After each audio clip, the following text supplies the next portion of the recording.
کی رپورٹ نے آئینہ پورے ملک کو دکھا دیا کہ ہماری موجودہ صورتحال پورے ملک میں کیا ہے، تعلیم میں، اقتصادی لحاظ سے، معاشرتی لحاظ سے ہم کہاں پہنچے ہوئے ہیں، آپ سب اچھی طرح جانتے ہیں۔ جو کوششیں کی گئی اس کے نتائج آئے ہیں، لیکن اس زندہ ملت اور ہمارے اور آپ کے دین و ایمان کی یہ برکت ہے کہ مٹائے جانے کی ہر کوشش اس ملک میں ناکامیاب ہوئی، اور مسلمان آج بھی ایک بہت بڑی تعداد میں پورے ملک میں باقی ہیں اور ان کے وجود کا ایک اثر ہے۔ لیکن میرے عزیزوں، میرے بھائیوں، حکومتوں کو ہم چاہے جو کہیں اور حکومتوں کی ناانصافی کو ہم چاہے جتنی زور سے بیان کریں، یہ ساری سچائی ضرور ہے، لیکن میں اپنے دل کا درد آپ سے کہنا چاہتا ہوں کہ ہم اور آپ مسلمان، اہل ایمان، اللہ پر یقین رکھنے والے، سرکار دو عالم صلی اللہ علیہ وسلم کی غلامی کا دم بھرنے والے، ہم جو ایک زندہ ملت اور زندہ قوم کی حیثیت سے اس ملک میں حاکم رہ چکے، ہمیں اور آپ کو بھی یہ سوچنا چاہیے کہ ہم اپنے مسائل کے لیے، ہم اپنی دشواریوں کے حل کے لیے خود کتنے فکر مند ہیں۔ صرف حکومتوں کو الزام دینے سے کام نہیں چلے گا، انصاف اگر حاصل کرنا ہے حکومتوں کی ذمہ داری ہے کہ وہ انصاف کرے، اور اگر حکومتیں انصاف نہیں کرتی تو ہماری اور آپ کی کلائی میں بھی اتنا دم ہونا چاہیے کہ ہم ایسے ظالم افراد کو تخت و تاج سے محروم کر سکیں اور ہماری آواز، ہمارا اتحاد اس ملک کو ترقی کی سمت لے جا سکے۔ ہم نے اور آپ نے اپنے آپ کے ساتھ ناانصافی کی، برا نہ مانیے گا میری بات کا، لیکن میں آپ سے اپنے لوگوں سے، اپنے مسلمان بھائیوں سے ضرور یہ کہنا چاہتا ہوں کہ ہم نے اپنے آپ کے ساتھ، اپنے مظلوم بھائیوں کے ساتھ، اپنے پریشان حال مسلمان بھائیوں اور بہنوں کے ساتھ وہ سلوک نہیں کیا جو ہمیں کرنا چاہیے تھا۔ ایک مسلمان کی جو ذمہ داری ہے وہ ہم نے اس ملک میں اچھی طرح نہیں نبھائی۔ حضور پاک صلی اللہ علیہ وسلم نے ارشاد فرمایا تھا، مثل المؤمنین فی توادہم وتراحمہم وتعاطفہم کمثل الجسد اذا اشتکا عضو منها اشتکا سائر الجسد بالسہر والحمى۔ ارشاد فرمایا کہ مسلمان ایک دوسرے سے رحم دلی اور ایک دوسرے سے ہمدردی اور ایک دوسرے کے ساتھ انصاف اور ایک دوسرے کے ساتھ خیر خواہی کے اعتبار سے ایسے ہیں جیسے ایک پورا جسم ہوتا ہے۔ کمثل الجسد، ایک پورا جسم جس طرح ہوتا ہے اسی طرح تمام ملک کے نہیں، تمام دنیا کے مسلمان ہیں۔ پوری دنیا کا مسلمان، چاہے وہ افریقہ کے جنگلوں میں بسنے والا ہو یا سعودی عرب کی سرزمین پر رہنے والا ہو، وہ چین، ترکستان، انڈونیشیا، ملیشیا، ترکستان، روس میں پائی جانے والی مسلمان ریاستوں یا دنیا کے کسی بھی علاقے اور خطے اور آبادی سے تعلق رکھنے والا ہو، اگر وہ مومن ہے، اگر وہ کلمہ پڑھتا ہے، اگر وہ اپنی وحدانیت کا اظہار کرتا ہے، اگر وہ اللہ تعالیٰ کے وجود کے اوپر یقین رکھتا ہے اور محمد الرسول اللہ صلی اللہ علیہ وسلم کو اپنا نبی اور رسول مانتا ہے، تو وہ شخص ہماری ہمدردی کا مستحق ہے، وہ ہمارا بھائی ہے، اس کا ہم سے رشتہ ہے، خون کے رشتے سے زیادہ مضبوط ایمان کا رشتہ ہے۔ اور حضور نے فرمایا کہ ایک جسم کی مانند ہے، اگر جسم کے پیر کے تلوے میں کانٹا چبھتا ہے تو پورا جسم اس کی تکلیف کو محسوس کرتا ہے۔ اگر آدمی رات کو سونے کے لیے بستر پر پہنچا اور اس کے پیر میں کوئی زخم ہے تو وہ اس زخم کی تکلیف کی وجہ سے پورا جسم رات بھر نہیں سو سکے گا۔ ایسا نہیں ہو سکتا کہ پیر میں زخم ہے تو پیر کو تکلیف محسوس ہو، ہاتھ پیر اور اس کا سر سو جائے، صرف پیر جاگتا رہے، ایسا ممکن نہیں ہے۔ جس طرح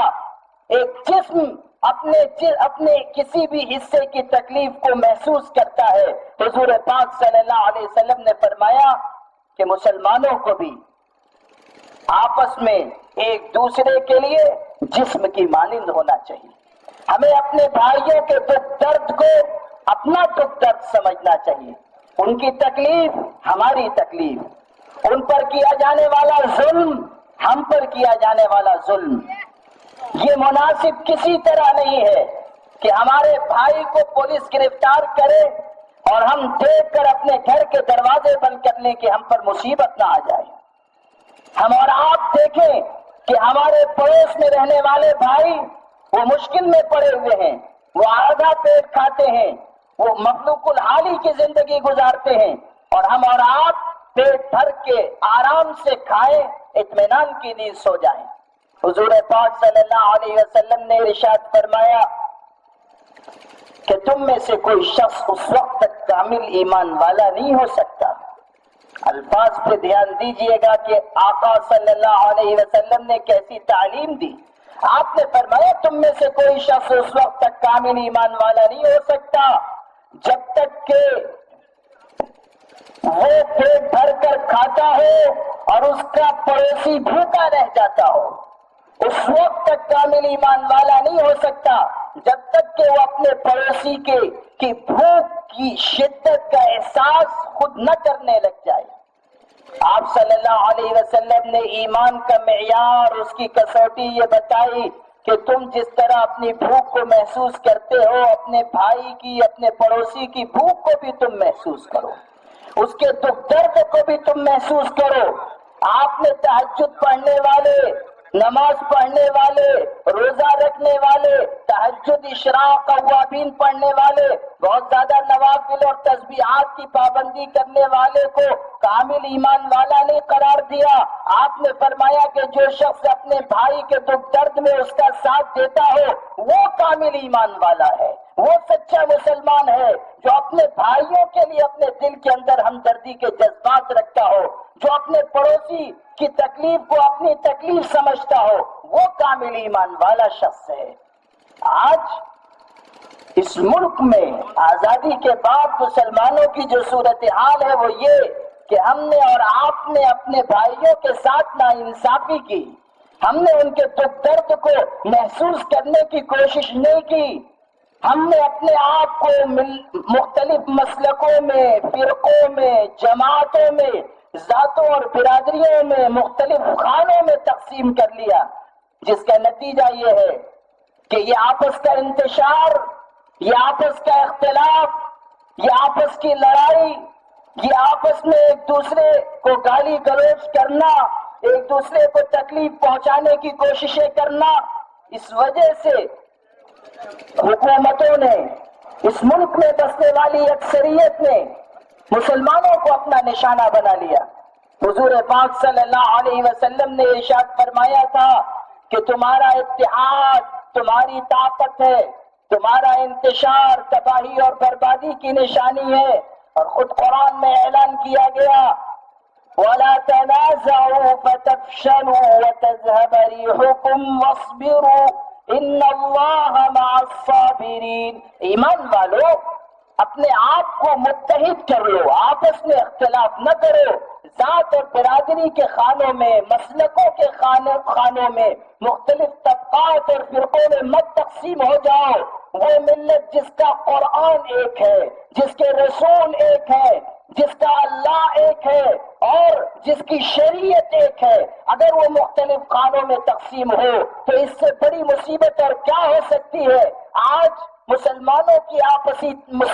کی طاقت و توانائی خرچ ہو رہی ہے اس پر کہ ہماری ذات اونچی ذات ہے, ہماری برادری اونچی برادری ہے. مختلف طبقات اور مختلف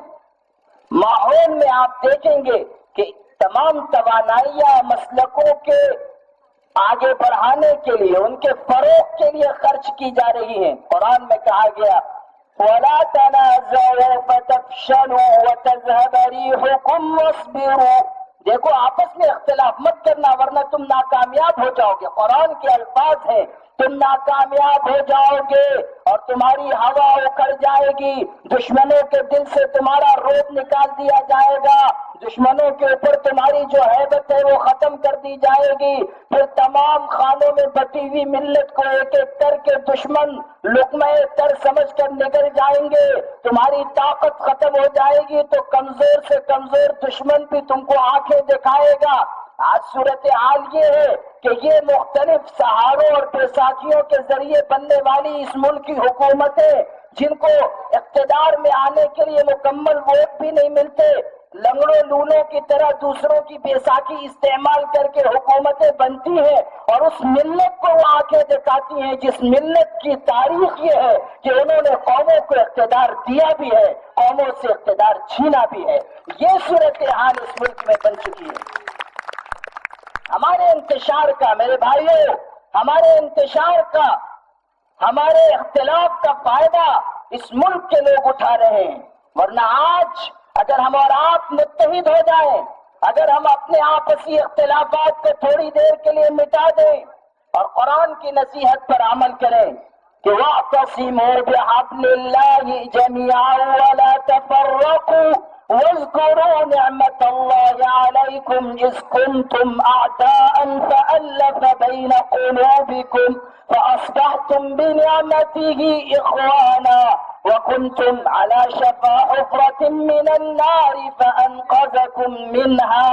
قرآن میں اتنے واضح الفاظ میں ارشاد فرمایا سورہ آل عمران میں 4 پارے میں کہ او ایمان والو، اللہ سے ڈرو اور اپنے آپ کو اللہ کی رسی کو مضبوطی سے تھامنے کے لیے تیار کر لو، خدا کی رسی کو مضبوطی سے پکڑ لو، خدا تعالیٰ کی طرف سے پھینکی گئی رسی کو اپنے سینوں سے چمٹا لو۔ اور خدا کی رسی کیا ہے اس کو بھی قرآن میں واضح کیا گیا، خدا کی رسی قرآن ہے، خدا کی رسی حضور پاک صلی اللہ علیہ وسلم کا طریقہ ہے۔ جو انسان اللہ تعالیٰ کی رسی کو مضبوطی سے تھام لے گا، قرآن میں کہا گیا وَمَن يَكْفُرْ بِالطَّاغُوتِ فَقَدِ اسْتَمْسَكَ بِالْعُرْوَةِ الْوُثْقَىٰ لَا انفصام لَهَا وَاللَّهُ سَمِيعٌ عَلِيمٌ۔ جو تمام طاغوتی اور باطل طاقتوں کا انکار کر دے گا، جو غیر اللہ کا انکار کرے گا، جو یہ سمجھ لے گا کہ سب سے بڑی طاقت اللہ کی ہے،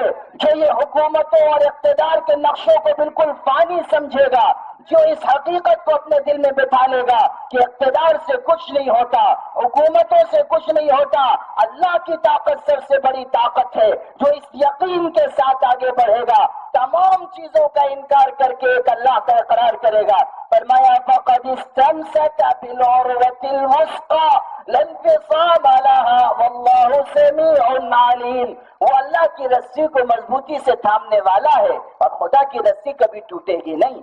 خدا تعالیٰ کی رسی یہ فانی حکومتیں نہیں ہے جو آج ہوں گی اور کل نہیں ہوں گی، خدا تعالیٰ کی رسی تو قرآن ہے جو کبھی نہیں بدلے گا، اور خدا تعالیٰ کی رسی حضور کا طریقہ ہے جو کبھی تبدیل نہیں ہوگا۔ قرآن اور اللہ کے رسول کا طریقہ یہ وہ 2 بنیادی چیزیں ہیں جن کو سینے سے لگا کر ہم دنیا میں جئیں گے، اور اس سے ہمیں دنیا کی عزت اور آخرت کی کامیابی ملے گی۔ کوئی طاقت، کوئی حکومت، کوئی اقتدار، کوئی دنیا کے بنے ہوئے نقشے ہمیں ذلت اور رسوائی کی طرف نہیں لے جا سکتے اگر ہم اللہ کی رسی کو یعنی قرآن اور حضور کے طریقے کو مضبوطی سے تھام لیں۔ حضور نے اپنی آخری تقریر میں ارشاد فرمایا تھا، سرکار دو عالم صلی اللہ علیہ وسلم اپنی زندگی کے پہلے اور آخری حج میں تشریف لے گئے، اور آپ نے حج سے فارغ ہو کر عرفات کے میدان میں 9 ذی الحجہ کو آپ نے اپنی زندگی کا سب سے تفصیلی خطبہ دیا، آپ نے تقریر فرمائی 1,24,000 صحابہ کے مجمع میں، آپ نے قیامت تک آنے والی امت کو بنیادی چیزیں بتا دی اور سمجھا دی۔ اس میں آپ نے یہ ارشاد فرمایا تھا ترکت فیکم امرین لن تضلوا ما ان تمسکتم بہما کتاب اللہ و سنتی، کہ لوگوں اب تو میں تمہارے درمیان سے جانے والا ہوں، اب میری زندگی کے زیادہ دن باقی نہیں رہ گئے، لیکن تم سن لو میں جاتے جاتے تم میں 2 ایسی چیزیں چھوڑ کر جا رہا ہوں کہ اگر تم ان دونوں چیزوں کو مضبوطی سے پکڑے رہو گے، اگر تم ان دونوں چیزوں کو مضبوطی سے تھام لو گے، ان دونوں چیزوں کو اپنے سینے سے لگائے رکھو گے، لن تضلوا، کوئی تم کو گمراہ نہیں کر سکتا، کوئی تم پر غالب نہیں آ سکتا، کوئی تم پر حکمرانی نہیں کر سکتا اگر قرآن کو سینے سے لگاؤ گے، اس کے فرمان کو اپنی زندگی پر نافذ کرو گے، اپنے گھر کے ماحول کو دینداری کا ماحول بناؤ گے، 5 وقت خدا تعالیٰ کے آگے جا کر سجدے میں سر جھکاؤ گے، تو سمجھ لو کہ جو سر خدا تعالیٰ کے آگے پابندی سے جھکتا ہے، خدا تعالیٰ پھر اسے کسی حکومت کے آگے نہیں جھکنے دیا کرتا ہے۔ یہ ارشاد فرمایا لن تضلوا ما ان تمسکتم بہما، کتاب اللہ و سنتی، اللہ کی کتاب اور پیغمبر کا طریقہ، یہ وہ 2 چیزیں ہیں کہ ان کو مضبوطی سے تھامنے کے بعد کوئی دنیا کی حکومت ہم پر غالب نہیں آ سکتی۔ آج ہم 25 کروڑ کی ملت اس ملک میں ذلیل کیے جا رہے ہیں، کیا وہ وقت یاد نہیں جب ہم بہت تھوڑے تھے، بہت تھوڑی تعداد میں اس ملک کے اندر تھے، تب بھی اقلیت و اکثریت کا معاملہ تو تھا، لیکن اللہ تعالیٰ نے اس وقت ہمیں اس ملک میں غالب فرمایا۔ قرآن و حدیث پر عمل کرنے کی بدولت اللہ تعالیٰ نے ہمیں عزت دی، سربلندی عطا کی، تخت و تاج ہمارے حوالے کیا، لوگوں کو ہمارا غلام بنایا، ہمارے قدموں پر جھکنے پر مجبور کر دیا۔ یہ جو آج لوگ حکومت اور اقتدار میں بیٹھے ہوئے ہیں، ان کی تاریخ آپ دیکھیے کہ ان کے باپ دادا مسلمانوں کے ہاں منشی گیری کیا کرتے تھے، ان کے درباروں میں جا کر کام کیا کرتے تھے، ایسی عزت اللہ نے عطا فرمائی تھی۔ اور قرآن میں اعلان کیا گیا ان تنصروا اللہ ینصرکم ویثبت اقدامکم، اگر تم اللہ کے دین کے اوپر عمل کرو گے اور اللہ کے دین کی مدد کرو گے تو سنو، اللہ تمہاری مدد کرے گا، وعدہ ہے۔ اگر تم اللہ کے دین کی مدد کرو گے، اپنے بھائیوں کی مدد کرو گے، اللہ تمہاری مدد کرے گا۔ اور جب اللہ کی مدد اترے گی آسمانوں سے اور اللہ تعالیٰ اسباب کو ہمارے لیے جھکائے گا تو کیا ہوگا، اس کو بھی قرآن میں واضح کیا گیا۔ إن ينصركم الله فلا غالب لكم وإن يخذلكم فمن ذا الذي ينصركم من بعده وعلى الله فليتوكل المؤمنون۔ ارشاد فرمایا کہ اگر اللہ تمہاری مدد کرے گا تو اللہ تعالیٰ کی مدد کے بعد کوئی تم پر غالب نہیں آ سکتا، کوئی تم پر حکومت نہیں کر سکتا، کوئی تم کو اپنے قدموں تلے رون نہیں سکتا، کوئی تمہارے حقوق کو غصب نہیں کر سکتا، کوئی تمہارے معاملات میں دخل اندازی نہیں کر سکتا۔ اگر تم اللہ کے دین کی مدد کرو گے تو پھر اللہ تمہاری مدد کرے گا، اور اللہ کی مدد کے بعد کوئی تم پر غالب نہیں آئے گا۔ اب دیکھیے افغانستان میں مسلمان بہت بڑی تعداد میں نہیں تھے، ان کے اوپر سپر پاور طاقت نے، روس نے حملہ کر دیا، ان کو مٹانے کے لیے، ان کو ختم کرنے کے لیے مسلمانوں کا استحصال کیا گیا، ان کو مارا گیا۔ آپ نہیں جانتے شاید کہ لاکھوں مسلمان افغانستان میں روس کے حملوں کی وجہ سے شہید ہو گئے، 80,000 مسلمان عورتوں کی عزتیں لوٹی گئی، لاکھوں لاکھ مسلمان افغانستان میں شہید ہوئے۔ روس اس وقت سپر پاور طاقت تھا، اس نے اپنی طاقت کے زوم میں پورے ملک کو تاخت و تاراج کرنا چاہا، لیکن وہاں کے لوگ اللہ کے دین پر عمل کرنے والے تھے، خدا تعالیٰ کے دین کو مضبوطی سے تھامنے والے تھے، قرآن اور پیغمبر کے طریقے کو انہوں نے سینے سے لگا لیا، کوئی بزدلی نہیں دکھائی، کوئی نامردی نہیں دکھائی، انہوں نے ظالم طاقت کے آگے سر نہیں جھکایا، انہوں نے روس جیسی سپر پاور طاقت کے آگے سجدے نہیں کیے، انہوں نے اپنے چھوٹے چھوٹے ہتھیاروں کو سپر پاور طاقت کے سامنے استعمال کیا، ان کے بچے کے اندر ظالم طاقت کو شکست دینے کا خواب اس کی نگاہوں کے اندر آیا اور خیال اس کے دل کے اندر پیدا ہوا، لوگ متحد ہو کر کھڑے ہو گئے، پورے افغانستان نے برسوں برس روس کا مقابلہ کیا، نتیجہ یہ ہوا کہ افغانستان روس جیسی سپر پاور طاقت کا قبرستان بن گیا۔ اور آج صورتحال یہ ہے کہ وہ لوگ اب بھی اپنے دین و ایمان کے اوپر مضبوطی سے جمے ہوئے ہیں۔ خدا اس دور میں بھی دکھاتا ہے کہ جو لوگ ہمارے دین کے اوپر عمل کریں گے، آسمانوں سے ان کے لیے فرشتے مدد کے لیے اتریں گے، خدا تعالیٰ حکومتوں کو ان کے آگے جھکا دے گا، اور اللہ تعالیٰ خیر سے ان کے لیے اسباب پیدا فرمائے گا۔ اسی کو قرآن میں فرمایا ينصركم الله فلا غالب لكم، اگر اللہ تمہاری مدد کرے تو کوئی تم پر غالب نہیں آ سکتا۔ اور پھر دوسری بات بھی مسلمانوں سنو،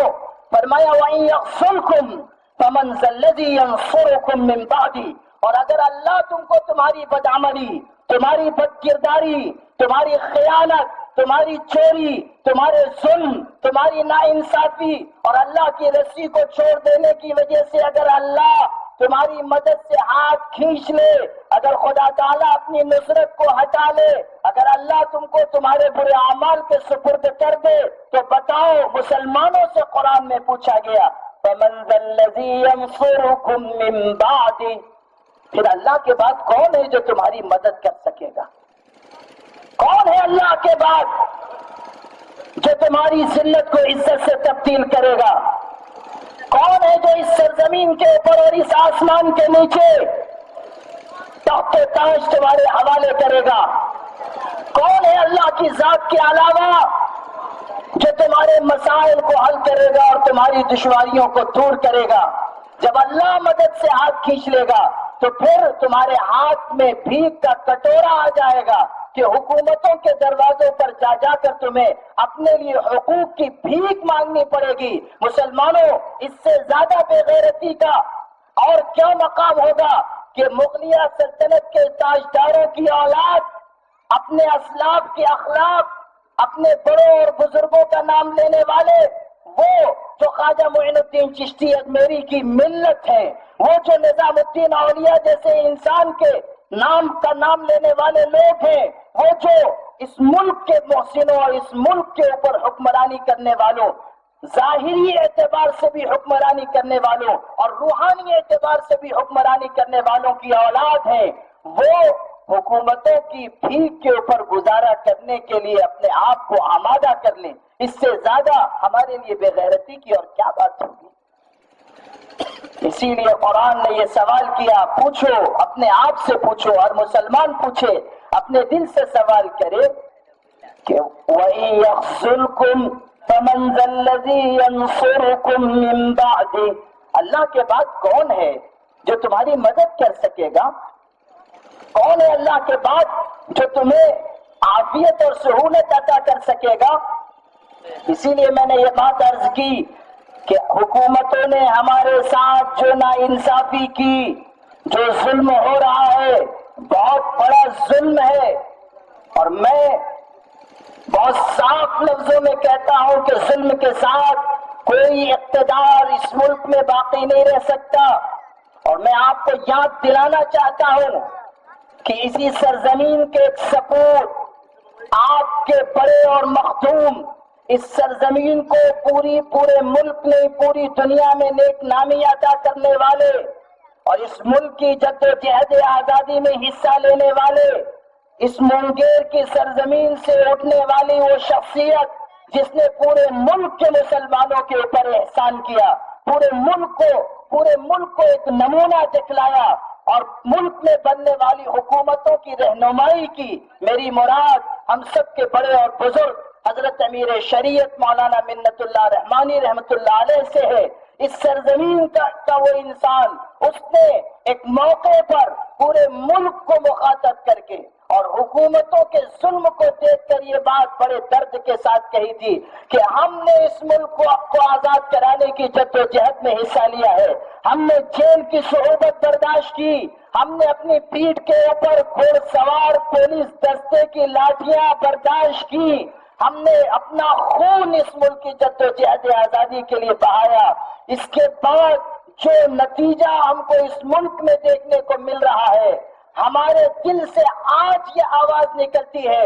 ان کے الفاظ میں دوہرا رہا ہوں، وہ فرما رہے تھے تقریر میں کہ ہمارے دل سے یہ آواز نکلتی ہے کہ کیا ہم نے اس ملک کو اس لیے آزاد کروایا تھا کہ مسلمانوں کے ساتھ اس طرح ظلم و زیادتی کا معاملہ کیا جائے،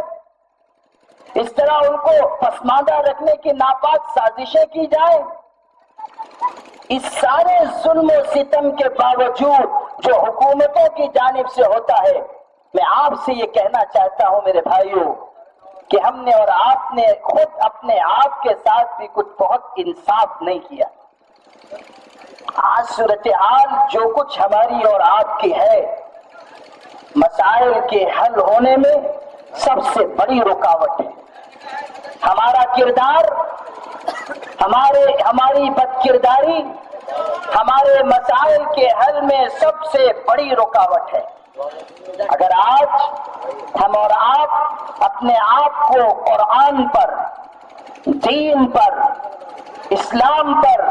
حضور پاک صلی اللہ علیہ وسلم کے مبارک طریقے پر عمل کرنے کے لیے آمادہ کر لیں، کوئی مشکل نہیں ہے، کوئی مسئلہ باقی نہیں رہے گا، کوئی مصیبت ہمارے راستے کی رکاوٹ نہیں بن سکے گی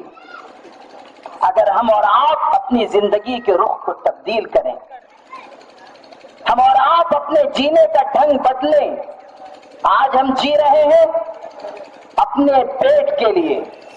ہم جی رہے ہیں تاکہ ہماری تجوری بھرتی رہے، ہم جی رہے ہیں تاکہ ہم اچھی ملازمت پائیں، اچھا روزگار حاصل کریں۔ اس سے آگے ملت کے مسائل کے لیے، ملت کی دشواریوں کو حل کرنے کے لیے،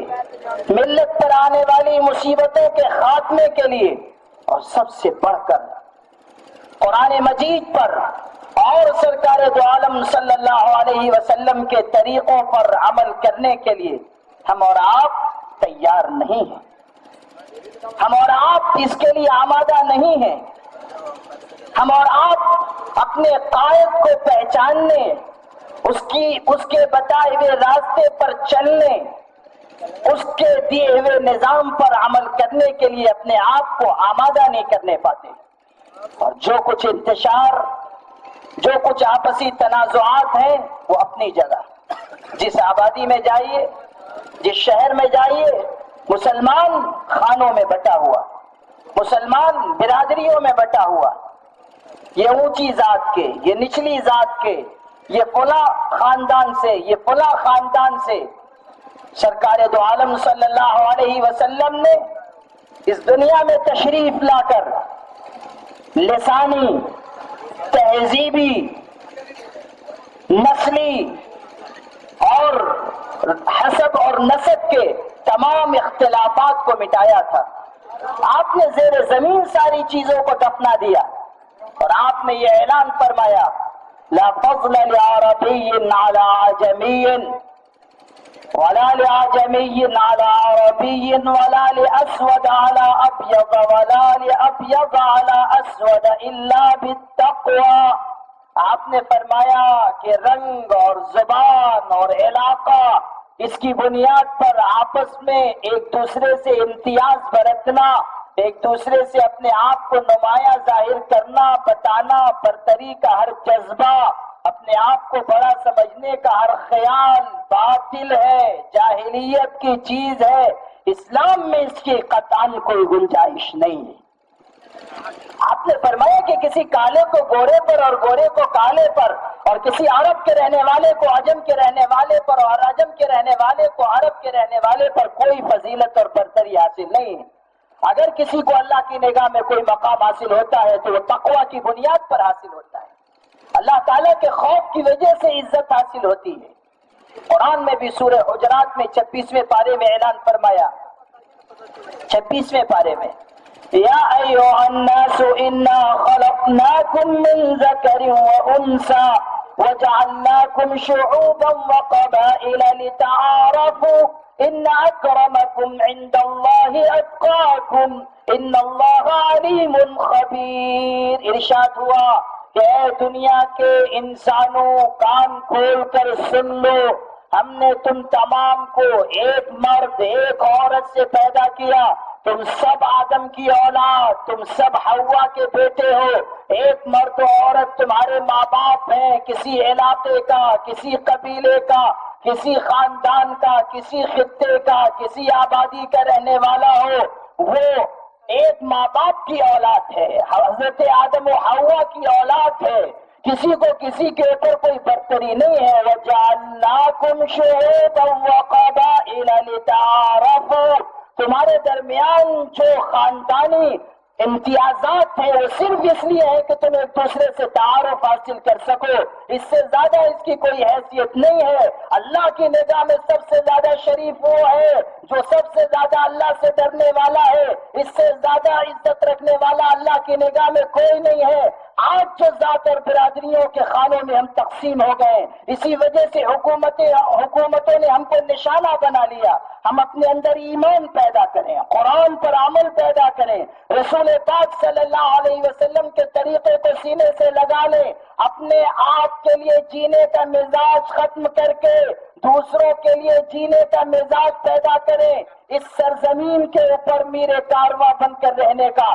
ایک ہی نسخہ ہے، وہ یہ کہ ہم اپنے آپ کو دوسروں کی خدمت کے لیے تیار کریں، ہم اپنے آپ کو دوسروں کے مسائل کے حل کرنے کے لیے تیار کریں۔ حضور نے بہت پہلے یہ نصیحت ارشاد فرمائی تھی، خیر الناس من ينفع الناس۔ اس سرزمین کے اوپر اللہ کا محبوب اور پسندیدہ بندہ وہ ہے جو انسانوں کو نفع پہنچاتا ہے، انسانوں کو جو فائدہ پہنچائے گا وہ سب سے بہترین انسان ہے، انسانوں کو جو راحت پہنچائے گا وہ سب سے زیادہ افضل انسان ہے۔ ایک حدیث میں حضور پاک صلی اللہ علیہ وسلم نے ارشاد فرمایا، الخلق عیال اللہ، الخلق عیال اللہ، یہ ساری مخلوق اللہ کی عیال ہے، اللہ کا کنبہ اور خاندان ہے۔ احب الخلق الی اللہ من احسن الی عیالہ،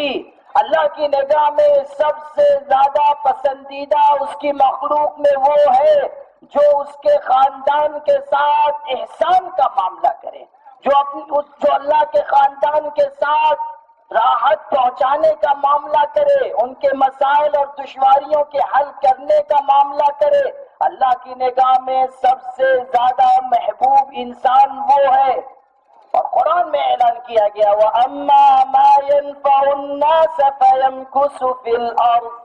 جو کوئی انسانوں کو نفع پہنچاتا ہے، ان کو فائدہ پہنچاتا ہے، اللہ تعالیٰ اس کو اس زمین کے اندر باقی رکھتا ہے، چاہے وہ کوئی چیز ہو چاہے کوئی فرد ہو، اللہ تعالیٰ اس کو اس سرزمین کے اوپر بقا عطا کرتا ہے۔ سالمیت، تحفظ اور بقا کا ایک ہی نسخہ ہے جو قرآن نے ہم کو سکھایا ہے، جو رسول نے ہم کو سکھایا ہے، وہ یہ ہے کہ ہم اس روئے زمین کے اوپر لوگوں کے لیے نافع بن کر رہیں، ان کو فائدہ پہنچائیں، ہم ان کے لیے مصیبت اور ضرر کا سبب نہ بنیں، ہم ان کے لیے فائدہ پہنچانے والے اور ان سے نقصان اور ضرر کو دور کرنے والے بنیں۔ اگر یہ نافعیت کی صفت، فائدہ پہنچانے کا جوہر ہم نے اپنے اندر پیدا کر لیا تو ہمارے مسائل بھی حل ہوں گے، دشواریاں بھی دور ہوں گی، اور حالات اللہ تعالیٰ بناتے چلے جائیں گے۔ اس لیے میرے عزیز بھائیوں، میں آپ کو پیغام کے طور پر یہ کہنا چاہتا ہوں کہ اپنے آپسی اختلافات، آپس کا انتشار، آپس میں ایک دوسرے سے لڑائی جھگڑا، آپس میں ایک دوسرے سے مسلک اور ذات اور برادری کے نام پر کھینچے رہنے کی حالت، اس کو دور کیجیے، اللہ کی رسی کو مضبوطی سے پکڑ لیجیے، اور دوسری بات، قرآن و حدیث کے اوپر اپنے عمل کو مضبوط بنائیے۔ اور اسی کے ساتھ ساتھ یہ بات بھی آپ سمجھ لیجیے کہ ہم ایمان والے ہیں، ہم صاحب ایمان ہیں، اللہ کی ذات پر ہمارا یقین ہے، اللہ کے نام پر ہم نے اللہ کے نام کا کلمہ پڑھا ہے، ہم گواہی دیتے ہیں کہ لا الہ الا اللہ محمد الرسول اللہ، اللہ کے علاوہ کوئی عبادت کے لائق نہیں، اور تمام جہانوں کے سردار اور نبی اور رسول حضور پاک صلی اللہ علیہ وسلم ہیں۔ یہ ایمان ہم نے قبول کیا ہے، لیکن ہماری اور آپ کی مصیبت یہ ہے کہ ہمارا یقین کمزور ہے، ہمارا ایمان کمزور ہے،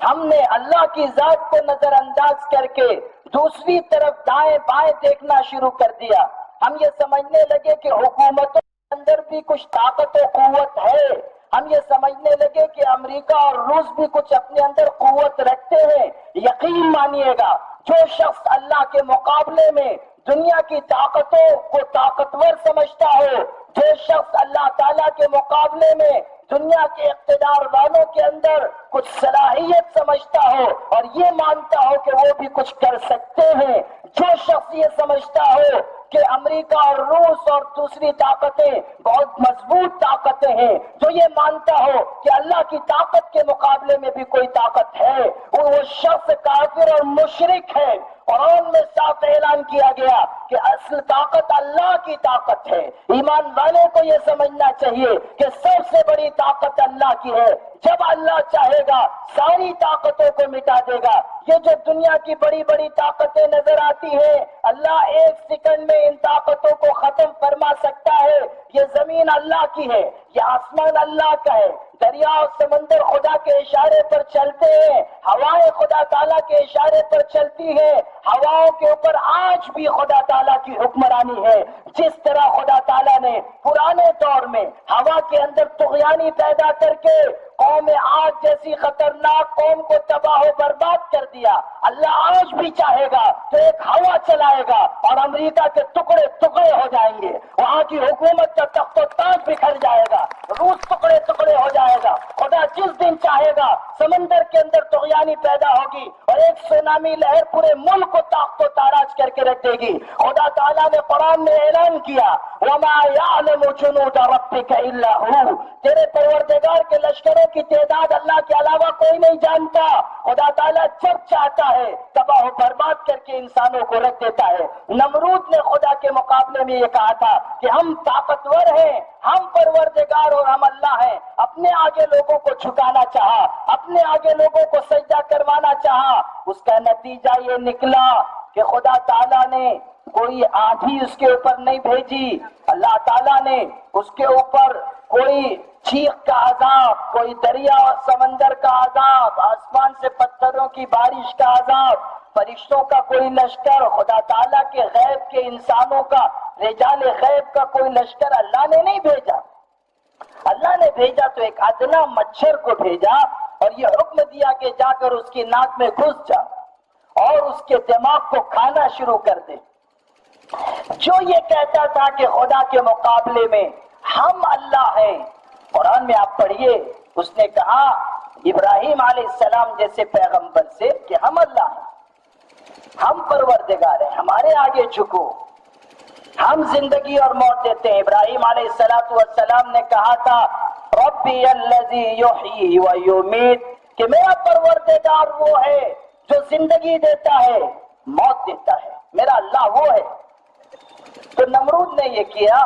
کہ ایک شخص جو اس کی جیل میں پڑا ہوا تھا اور جس کے بارے میں سزائے موت کا فیصلہ ہو چکا تھا، اس کو بلوایا اور کہا کہ تمہارے لیے موت کا فیصلہ ہو چکا ہے، لیکن جاؤ ہم تم کو بخش دیتے ہیں، معاف کر دیتے ہیں۔ اس کے بعد راہ چلتے ہوئے ایک شخص کو بلایا، بیچارہ خوشی خوشی گھر جا رہا ہوگا، پکڑ کے بلوایا اور اس کی گردن مار دی، اس کو قتل کروا دیا۔ اس کے بعد ابراہیم علیہ السلام سے کہتا ہے کہ دیکھو ہم زندگی اور موت دیتے ہیں، ہم نے ایک راہ چلتے ہوئے آدمی کو موت دے دی اور ہم نے ایک شخص کو جو جس کے لیے موت کا فیصلہ ہو چکا تھا بچا لیا، گویا کہ اس کو زندہ کر دیا، ہم موت اور زندگی دیتے ہیں۔ ابراہیم علیہ السلام نے دیکھا کہ یہ بیوقوف، اس کا اوپر کا خانہ بالکل ہی خالی ہے، اس کو کوئی چیز سمجھانا بالکل فضول ہے، اگر میں اس کو دلیل دوں گا تو یہ کٹ حجتی کرے گا۔ تو فوراً دوسری دلیل حضرت نے دی اور عجیب بات کہی، فرمایا کہ میرا اللہ وہ ہے جو مشرق سے سورج کو نکالتا ہے اور مغرب میں غروب کرتا ہے۔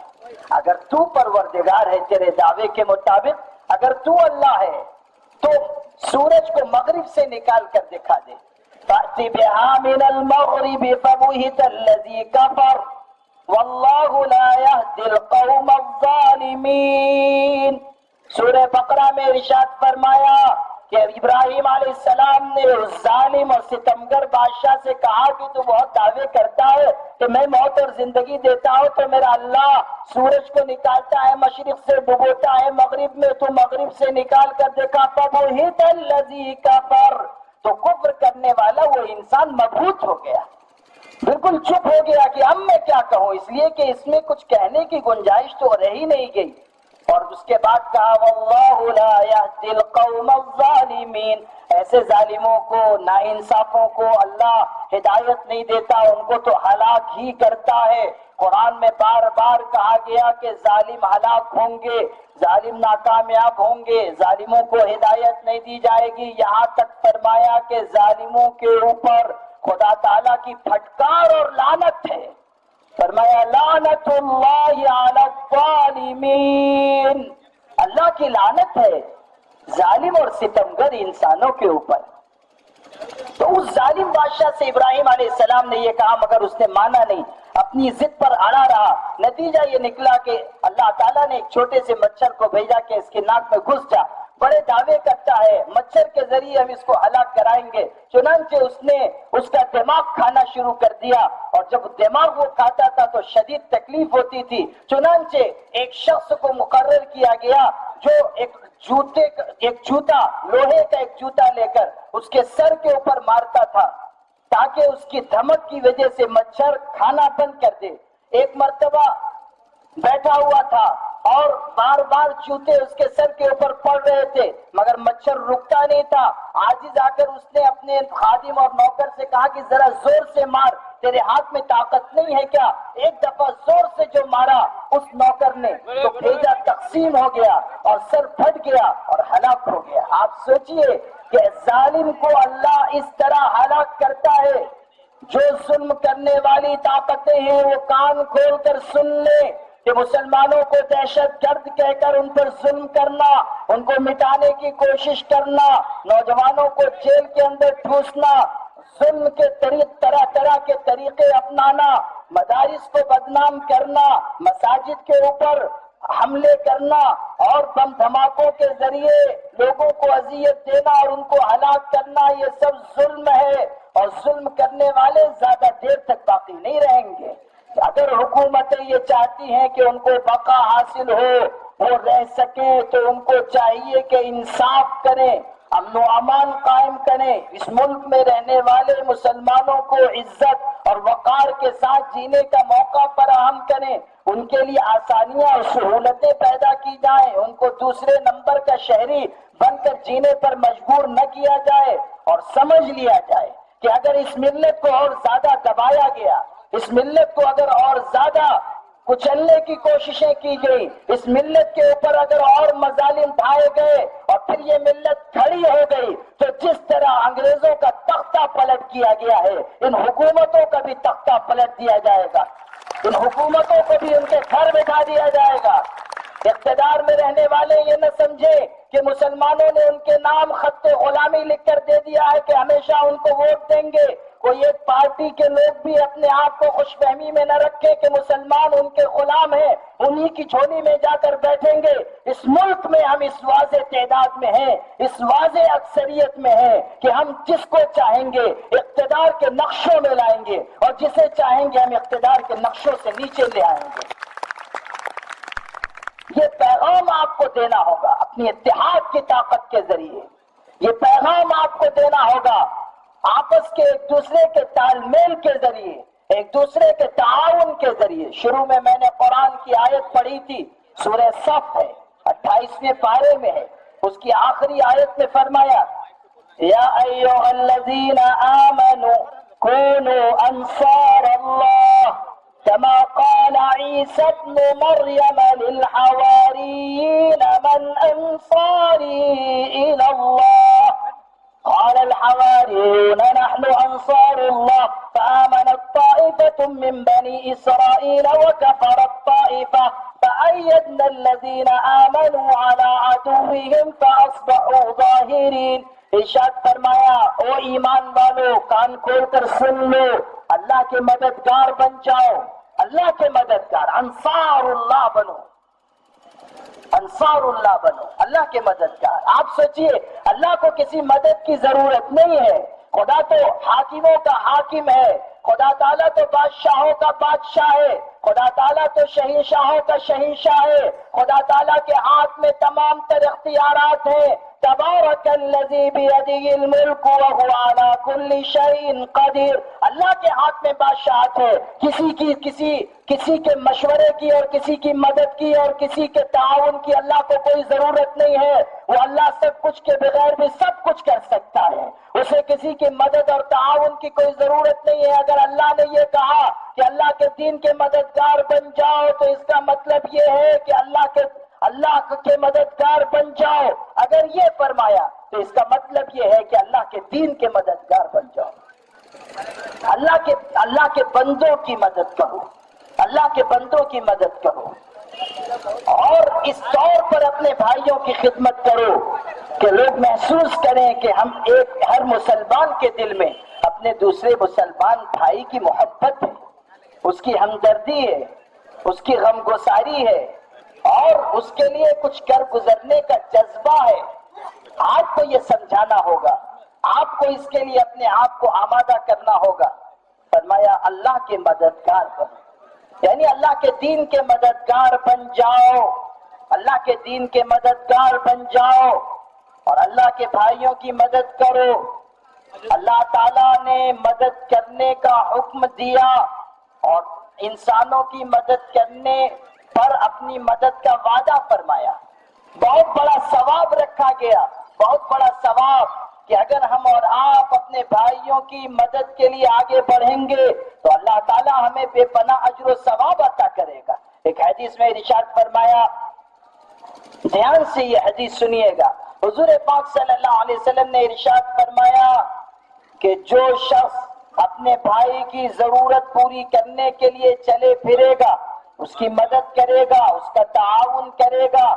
تو اللہ تعالیٰ اس انسان کو 10 سال کے اعتکاف سے زیادہ اجر و ثواب عطا فرمائے گا۔ یہ اجر و ثواب ارشاد فرمایا، 10 سال کے اعتکاف سے زیادہ اللہ تعالیٰ اجر دیں گے اگر کسی بھائی کی مدد کے لیے ہم آگے بڑھیں گے۔ اور اعتکاف کتنی اونچی عبادت ہے، اس کو ارشاد فرمایا، من اعتکف یوما ابتغاء مرضات اللہ جعل اللہ بینہ وبین النار 3 خنادق ابعد مما بین الخافقین۔ ارشاد فرمایا کہ جو ایک دن کا اعتکاف کرے گا، ایک دن کا اعتکاف جو اللہ کی رضا کے لیے کرے گا، اللہ تعالیٰ اس انسان اور جہنم کے درمیان 3 خندقیں آڑ فرمائے گا، جن میں سے ہر خندق اتنی بڑی ہے جتنا فاصلہ آسمان و زمین کے درمیان ہے۔ ایک دن کے اعتکاف پر یہ اجر اللہ عطا کرے گا۔ تو آپ سوچئے کہ سال کے 365 دن اور پھر 10 سال کے دنوں کو شمار کیجئے اور اس کو 3 سے ضرب دیجئے، کہاں تک بات پہنچے گی کہ اللہ تعالیٰ کے بندے کی مدد کرنے والا انسان اللہ تعالیٰ اس کو 10 سال کے اعتکاف سے زیادہ اجر عطا فرمائے گا۔ یہ ہے اللہ کے بندوں کی مدد۔ ایک حدیث میں فرمایا، واللہ فی عون العبد ما کان العبد فی عون اخی، اللہ تعالیٰ اپنے اس بندے کی مدد کرتا ہے جو اپنے بھائی کی مدد کرتا ہے۔ جو اپنے بھائی کی مدد کرے گا، اس بندے کی اللہ بھی مدد کرے گا۔ آج اللہ نے ہماری مدد سے ہاتھ کھینچ لیا اس لیے کہ ہم نے اپنے بھائیوں کی مدد کرنا چھوڑ دیا۔ ہمارے بھائی کو قرض کی ضرورت ہم نہیں دیتے، ہمارے بھائی کے اوپر کوئی مقدمہ ہو گیا ہم اس کا تعاون نہیں کرتے، ہمارا بھائی بھوکا ہے ہم نہیں دیکھتے، یہاں تک کہ حق ادا کرنے میں بھی سستی اور غفلت ہمارے اندر ایسی کہ اللہ کی پناہ معاملات میں ہم کھڑے نہیں، بہنوں کی وراثت کا حصہ نہیں دیتے، بھائیوں کی وراثت کا حصہ نہیں دیتے۔ مسلمانوں کو اللہ کے رسول نے یہ سکھایا تھا کہ تم دینے والی امت بنو، لوگوں کو دو، لینے والی امت مت بنو جو کسی کے آگے ہاتھ پھیلائے۔ آج ہم نے آپ نے یہ کیا کہ اس کو بدل دیا، دینے میں ہم سب سے پیچھے ہو گئے، لینے میں ہم سب سے آگے۔ اپنے گھر کے ماحول، اپنے سماج کے ماحول کو دیکھیے، باپ کا انتقال ہو گیا، اس کی وراثت تقسیم ہونی ہے شریعت کے ضابطے کے مطابق، اس کی اولاد میں، میت کی اولاد میں نہیں دی جاتی، بھائیوں اور بہنوں کو وراثت سے محروم کر دیا جاتا ہے۔ ہم لینے میں سب سے آگے، دینے میں سب سے پیچھے۔ ایک دلچسپ قصہ سن لیجئے کہ ہم اور آپ کس طرح ہمارا مزاج اب بن چکا ہے۔ بہت دیر سے آپ سنجیدہ باتیں سن رہے ہیں، ذرا آپ ایک دلچسپ بات بھی سن لیجئے، کیسا مزاج ہے ہمارا۔ ایک شخص، دو بھائی کسی علاقے میں بیچارے رہتے تھے، آپس میں ان کا کاروباری شراکت داری بھی تھی، پارٹنرشپ بھی تھی، دونوں رہتے تھے۔ اللہ کی طرف کی بات کہ ایک بھائی کا انتقال ہو گیا، دنیا سے رخصت ہو گیا۔ اب اس کی جو بیوہ تھی بیچاری، اس کے گھر کے لوگ وہ رونے دھونے لگے، پریشان، رشتہ دار احباب سب جمع ہو گئے۔ تو اس کی بیوہ بیچاری بیٹھ کے روتی تھی، اور روتے روتے عورتوں کی عادت ہوتی ہے کہ کچھ کہتی بھی تھی، تو روتے روتے کہنے لگی کہ میرے شوہر کا انتقال ہو گیا، بیچارے ایسے تھے ویسے تھے، اور ان کے اتنے سارے مکانات ہیں، اس میں کون رہے گا۔ اب یہ جو دوسرا بھائی تھا جو باحیات موجود تھا، اس نے جھٹ سے کہا کہ بھابھی میں موجود ہوں نا، میں رہوں گا۔ پھر اس نے روتے روتے کہا کہ میرے شوہر نے، میرے سرتاج نے اتنی اتنی گاڑیاں بھی چھوڑی ہیں، وہ گاڑیوں میں کون چلے گا، بیچارے ہائے چلے گئے دنیا سے، کون چلے گا۔ تو جھٹ سے بھائی نے کہا کہ ہم ہیں نا، ہم چلیں گے، ہم سواری کریں گے۔ پھر کہنے لگی کہ اتنا اتنا پیسہ جائیداد بھی چھوڑ کے گئے، اس کو کون استعمال کرے گا۔ تو پھر اس نے کہا کہ ہم ہیں نا، ہم استعمال کریں گے، ہم جائیداد کو ٹھکانے لگائیں گے۔ اور پھر آخر میں اس بیوہ نے بیچاری نے روتے روتے کہا کہ ہمارے مرحوم شوہر اتنا اتنا قرضہ بھی چھوڑ کے مرے ہیں، وہ کون ادا کرے گا۔ تو جھٹ سے بھائی نے کہا دوسرے رشتہ داروں کو کہ تم لوگ بھی تو کچھ کہو، سب میں ہی کہوں گا کیا، تم بھی تو کچھ کہو۔ یہ ہے ہمارا مزاج، لینے کے معاملے میں ہم سب سے آگے، کار ہماری، دکان ہماری، مکان ہمارا، تجارت ہماری، زراعت ہماری، کاشتکاری ہماری۔ زمین کا ایک چھوٹا سا حصہ بھی اگر چھوٹ جائے تو اس کے لیے برسوں برس مقدمہ بازی، پیسے خرچ کرنا، کورٹ کے چکر کاٹنا، سب۔ اور جب معاملہ آئے گا دینے کا تو ہم اپنے آپ کو پیچھے ہٹا لیتے ہیں۔ حق کی ادائیگی میں یہ امت اپنے آپ کو ناانصافی کا شکار بنا چکی ہے۔ بہنیں ہیں بیچاری، وراثت کا حصہ نہیں ملتا، روتے روتے پوری زندگی کاٹ کر مر جاتی ہیں، مگر ان کے بھائیوں کو رحم نہیں آتا۔ مال کی ایسی محبت دل میں ہے کہ ان کو کچھ دینے کے لیے تیار نہیں، حالانکہ ان کا جائز حق ہے۔ میرے عزیزوں، میرے بھائیوں، آپ یہاں سے یہ پیغام لے کر جائیے کہ حکومت ناانصاف صحیح، ہم بھی اپنے آپ اور اپنے گھر والوں اور اپنے سماج کے ساتھ کچھ بہت زیادہ انصاف کا معاملہ نہیں کر پا رہے۔ آپ کے لیے خانقاہ رحمانی کا، آپ کے لیے ہم سب کے بڑے اور مرشد مفکر اسلام حضرت مولانا محمد ولی رحمانی صاحب کا، خانقاہ کے سجادہ نشینوں اور بزرگوں کا، ہمارے بڑوں کا یہ پیغام ہے کہ ہم اور آپ اپنے آپ کو بحیثیت مسلمان اسلام کے ہر حکم پر عمل کے لیے تیار کریں، اسلام کے ہر حکم کو سینے سے لگانے کے لیے تیار کریں۔ مسجدوں کو ہم اپنے سجدوں سے آباد رکھیں، مسجدیں آباد رہیں گی، ہمارے آپ کے گھر بھی آباد رہیں گے، یہ ملک بھی آباد رہے گا۔ کر اخلاص اور دینداری سے حل ہوتے ہیں، اخلاص اور دیانتداری سے حل ہوتے ہیں۔ ہم اور آپ اگر متقی بنے، ہم اور آپ اللہ والے بنے، ہم اور آپ سچے مسلمان بنے، ہم اور آپ کامل ایمان والا بننے کی محنت میں لگ جائیں، تو میں آپ کو یقین دلاتا ہوں، آپ دل کے اوپر نقش کر لیجئے اس بات کو کہ اگر آپ نے اپنے جینے کا ڈھنگ بدلا، ہم نے اگر بے دینی کو چھوڑ کر دینداری اختیار کی، خیانت کو چھوڑ کر امانت داری اختیار کی، جھوٹ کو چھوڑ کر سچائی کو اختیار کیا، اگر ہم نے بے دینی کو چھوڑ کر دینداری کو اپنے زندگی میں جگہ دی، تو وہ وقت دور نہیں ہے، میں آپ کو یقین دلاتا ہوں کہ سارے اقتدار کے نقشے بدل جائیں گے، اور اللہ تعالیٰ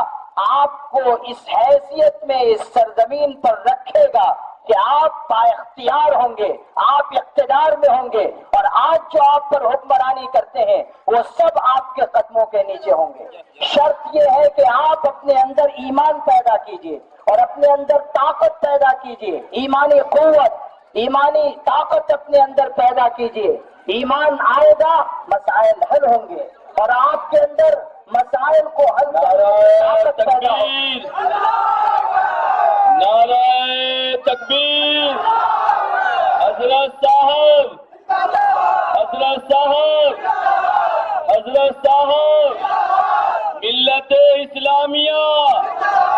ملت اسلامیہ،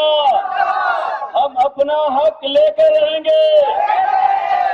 ہم اپنا حق لے کر رہیں گے۔ خانقاہ رحمانی، خانقاہ رحمانی، حضرت صاحب،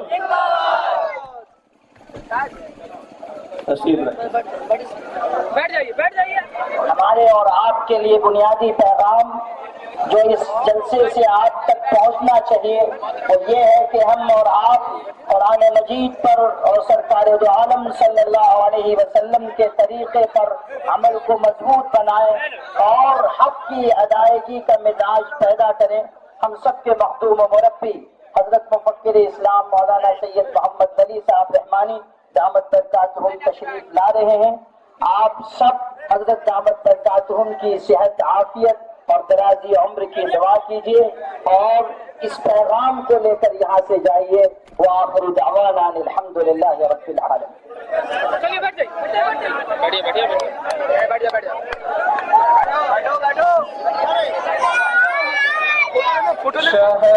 شہنشاہی